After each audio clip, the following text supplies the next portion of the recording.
Hello, Guru Philosophers! We're the Gurus and we're back at it again with yet another episode. Today we're going to be talking about some more philosophy. This is episode 136. My name is Wesley. I'm with my co-host Aryan, and today we'll be covering some topics that are mainly associated with Hobbes and Descartes. So, Descartes was a... Red card. Descartes was a very prominent figure in philosophy because he kind of shaped what modern philosophy is today. And this was because he combined mathematics with skepticism to disprove a lot of the theories that Plato, Socrates, and Aristotle had in the past. So one of the main things that he tried to do was overcome unreliable information from senses and culture. So sort of a question for you. What is a way that we can overcome unreliable sources of information and senses of culture in today's society? Because there's a lot of misinformation today, and as I just said, Descartes tried to do this, and he did disprove a lot of other people. So what's a way that we can do it?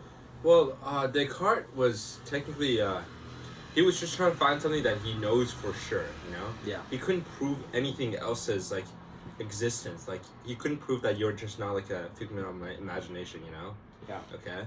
So, he just broke everything down, and all he, found out was that, there is a thing that is doing the thinking, okay?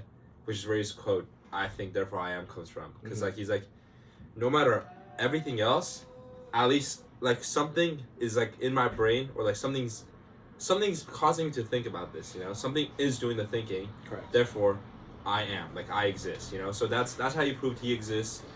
And he go, I mean, your question, Because it still applies today, right? Because you can't prove anything, and it gets even worse to the fact that in today's society there's more misinformation than ever before. So I know, for me personally, trying to find reliable information sort of just comes from within now, and you have to trust your instincts, especially with people intentionally trying to mislead you. I feel back then it wasn't the same. People were trying their best to try and find out the right answers, and now it's a lot more deception. I don't know about how if people were back then wasn't the same, but yeah, right now there's more opportunities where people are vulnerable to misinformation, and I guess that goes more a little more it's a little less complicated than Descartes' whole thing of oh, I don't know if anything else exists, just I know I just exist. Yeah. Yeah, there's a lot of misinformation in today's world, and you can't really, I guess, you have to be really careful about what you consume and where you're consuming it from. Correct. Yeah, I guess. And Descartes' idea kind of, the idea of modern philosophy and the idea of, I guess, modern religion, because he was trying to disprove, religion, right? So, I was kind of thinking, how does religion and philosophy still coexist today if they're sort of clashing ideas? All the philosophers try to disprove religion, or not all of them, but most of them try to disprove religion. For example, Descartes, right? His whole idea was, I guess he said that he proved God's existence. But at the same time, there's other realms of religion there that don't associate with the one God that he was talking about. So how do they still coexist even though they're kind of opposing forces?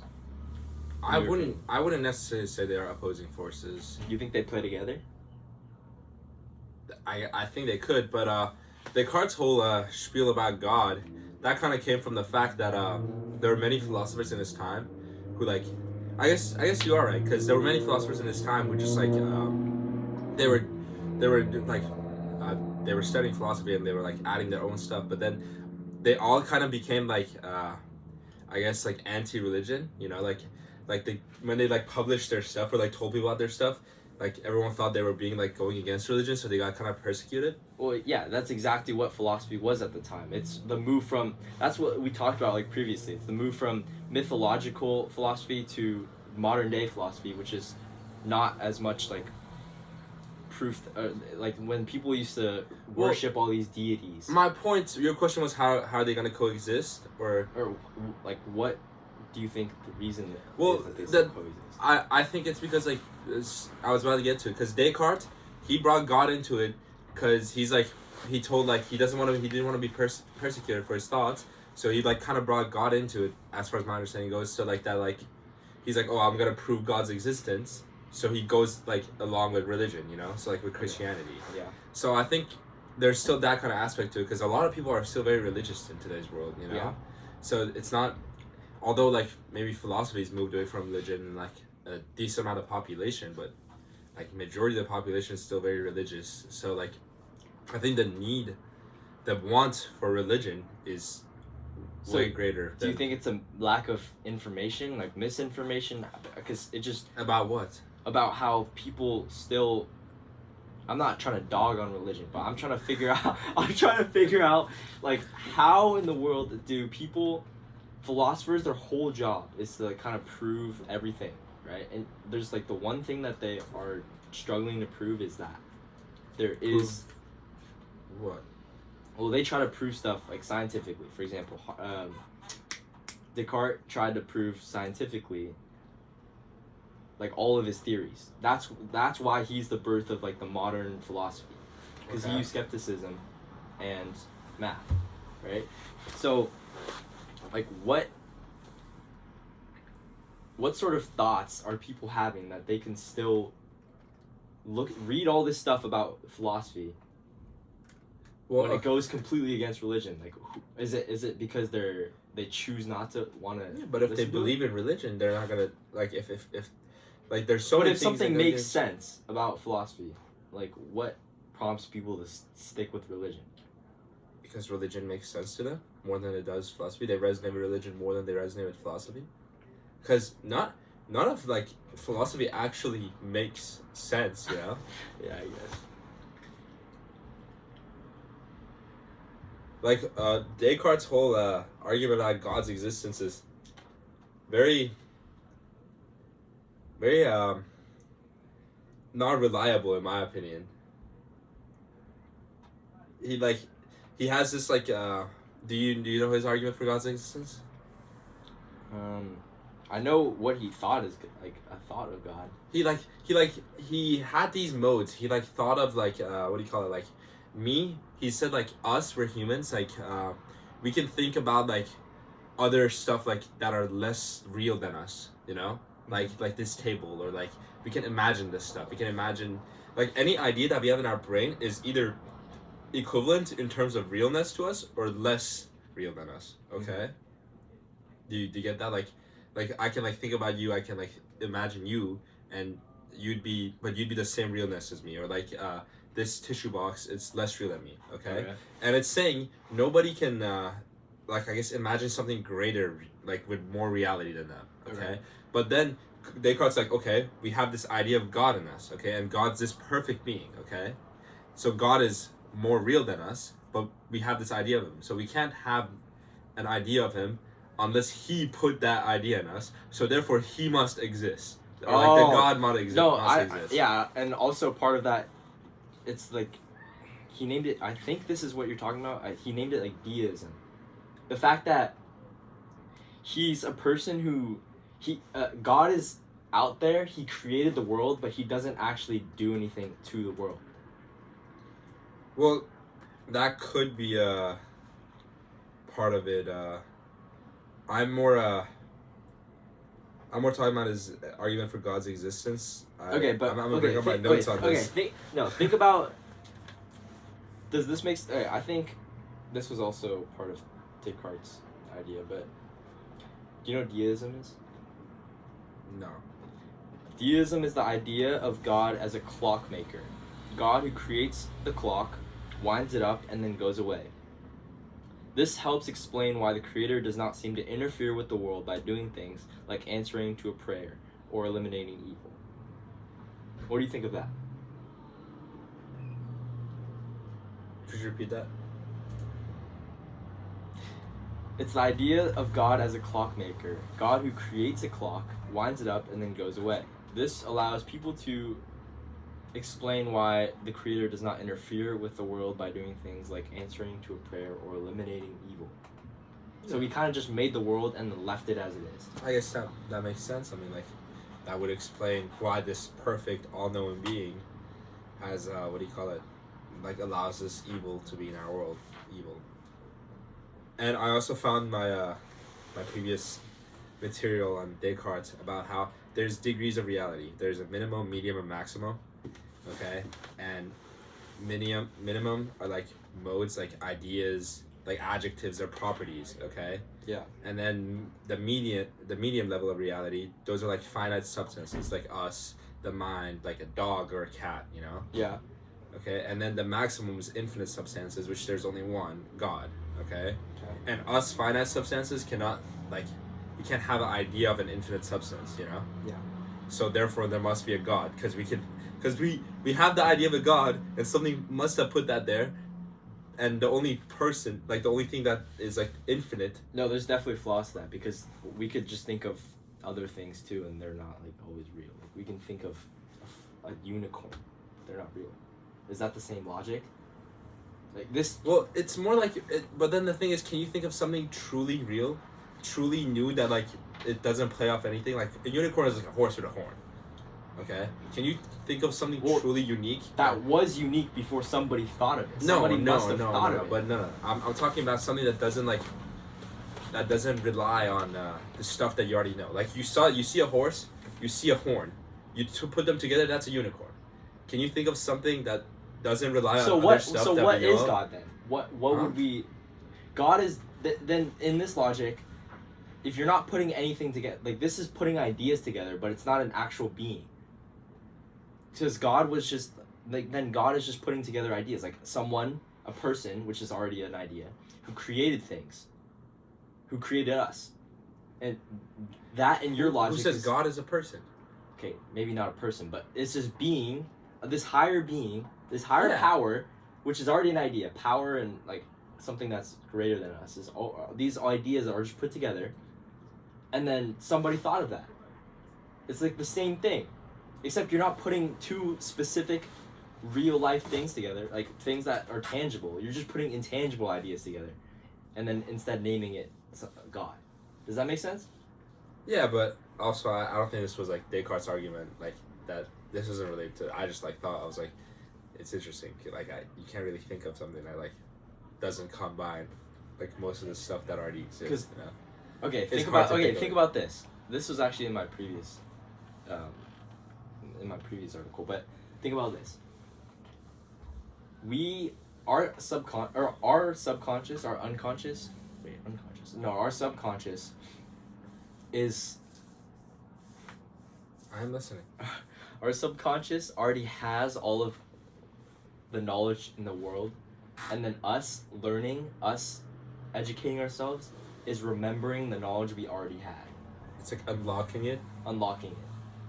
Who says that? It's either Aristotle or Plato, somebody. Okay. I think it's Plato. What do you think of that? That's an interesting thought. Because like everything, like you were saying, it's already we're only putting things that are already created together.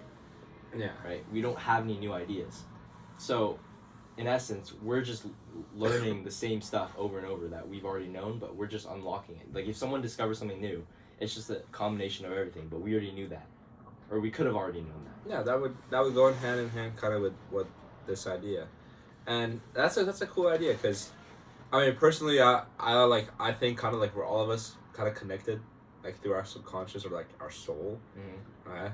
So the fact that we all like all the knowledge in the world is already in our subconscious and we're just like gaining access to it. That's kind of. And further to put that further, he's also says that we live in like the world is like a shield to reality. Reality is in our subconscious, and then the more we kind of go in depth about it, the more we sort of unveil like reality. The more we do more self-reflection. Like so it's less feelings, because Plato was all about less feelings and more of your like, do you know the cave analogy? No. Plato's cave. Or if I know, I can't. Okay, I can't. basically, Explain it to me, Leslie. No, it's fine. He thought that the senses were just like were the distraction in our lives, and we were supposed to dig deeper into our subconscious to actually unveil like answers to life. So like how you see, how you feel, how you smell, how you taste, they're all distractions to your mind thinking about deeper into life. Okay, whatever. Besides the point. Good job, Plato. Okay, let's go into Hobbes. Hobbes thought that Real quick, formal reality and objective reality. That's what Descartes was saying. Descartes was saying everything has a formal reality, okay, and an objective reality. Well, only ideas have objective reality, okay, but everything else has a formal reality, okay. And like, remember when I said there's like levels of reality? wait, so God is just a combination of No, listen. There's a minimum, a medium, and a maximum, like formal reality. Okay. All right. Those are the three levels. okay. Ideas are always minimum reality. Okay, because someone else is. They're like properties of us. Okay. Same with like adjectives or like something. Okay. But ideas have objective reality, which is the reality of the thing they're actually like the idea of. Okay. Like a dog, the formal reality of that is medium level. Okay. What's But the the max? idea of a dog, Is the the minimum. formal reality of that is minimum because Okay, it's the what's idea. the maximum? But the objective reality of that, objective reality of idea of a dog is the dog, so it's medium, right? Okay. What's the max? No, maximum. There's only one. There's a God, okay? But that's all of Descartes' argument. It's saying that a minimum cannot think of a maximum. A minimum cannot think of a maximum unless there was like the maximum put it there. So that our idea of a God, that has a minimum form reality, but the objective reality of that is God, and God has a maximum reality. Okay. Okay. So like, we can't think of God unless like God put that thought in there, and therefore God exists, and that's his logic. He's proving God's existence with math. That's kind of cool. Yeah, but there's more to it we can like discuss later. But Okay, on to Hobbes. Hobbes was a big guy. No, stop it.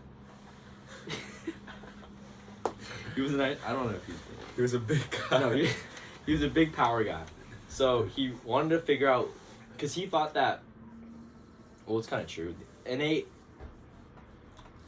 Innately, humans want power, right? That's what we always seek for. So like, if we have the opportunity, we'll always seize the opportunity to get more power. And the only way to have a society that's civilized in a sense is to give away all of our power. And we give away our power by giving it to a higher form of government, parliament, whatever it may be. So this is the founding ideas of how we created, like our founding fathers. This is where they got the ideas from. They got it from Hobbes. So listen to this.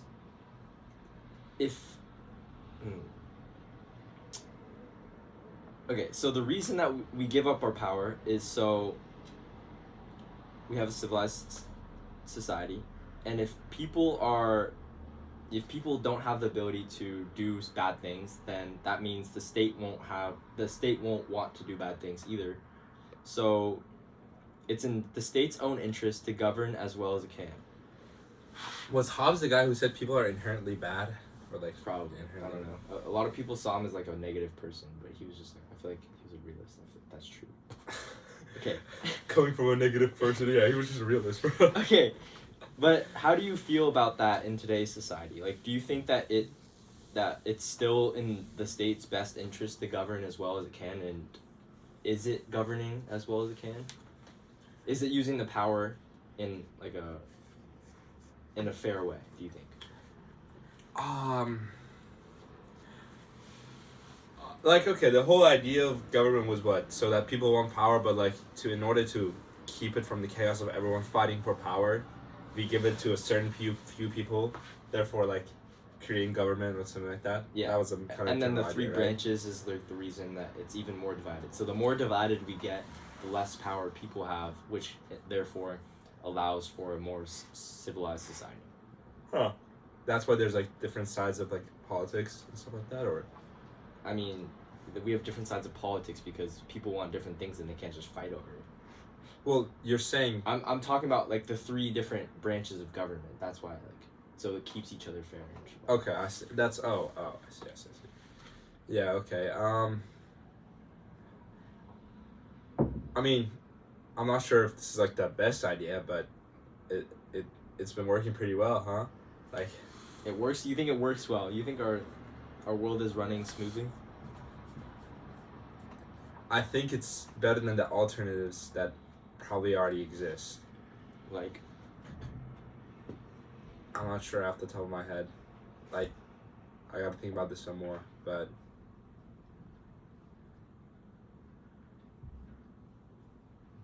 I don't know. Like, obviously there's the people in power right now. They do anything to stay in power, you know, which kind of goes into this like infinite loop of like, oh, like everyone wants power, but like we're giving power to a certain few people who still want power, you know. Yeah. And like they do anything to keep that power, even like if it's like immoral stuff. Mm-hmm. That's where I feel like that kind of our system kind of fails. Mm-hmm.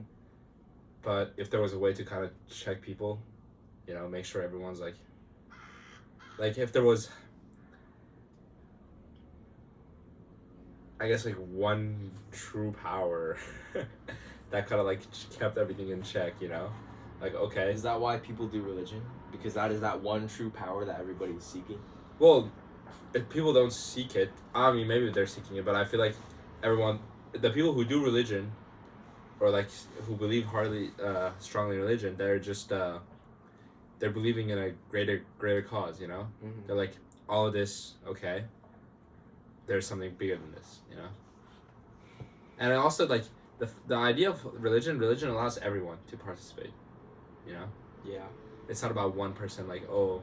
But a lot of people do religion because, I mean, it starts as like a sense of community. I mean, it is a sense of it provides a community, but also I feel like religion like is something that you can't everyone has access to, no matter if you're poor, rich, like how much power you have in the world, you know. Yeah. In the afterlife, we're all equal. Like if the whole idea of religion, do good, you know, and then go to heaven, you know, like that's the whole thing. You know? Wait. Okay. So, you mentioned that. Well, I call it Hobbes and Lewis. For you, do you agree with Hobbes? Like, Hobbes says that pretty much people can never have enough. They want more. They always want more. They have unlimited desires, and to resist them, you must have competition. So, Hobbes' conclusion is that the need for power becomes a harmful thing. Do you agree? I think competition is good, as long as it's healthy. Okay, you know, as long as it doesn't cross the line. And I also don't think people are inherently bad. You don't think so? I think people are inherently good. What's They your turn reason? bad because of like circumstance. That's Okay. what I would say. So you think? What makes you say that inherently people are good? I just think people are good. Like if they're put in the. I feel like if we are. It's just a feeling based on my life experiences and stuff. You know, it's just like something I've deducted over 19 years of being alive. Just like I think people are generally like inherently good, and they turn bad as a result of circumstance. Because come on, no one wants to have malintentions. No one. I feel like. Weren't we born like that though? Like What?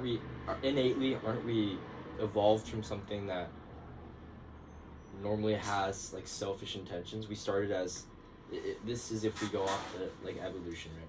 We start as people who are only tribal to our family, and then if you're competition and you're not in our family, then we will kill you. Essentially. Yeah, but that's why I think there should be a healthy competition now. Like it shouldn't be like a matter of life or death, you know? Yeah. Okay.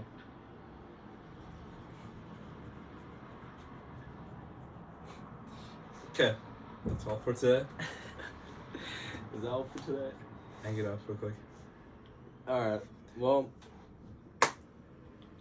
we gotta end it, bro. Oh, okay. End it. Bye, gurus. Bro, come on. Listen. Get no.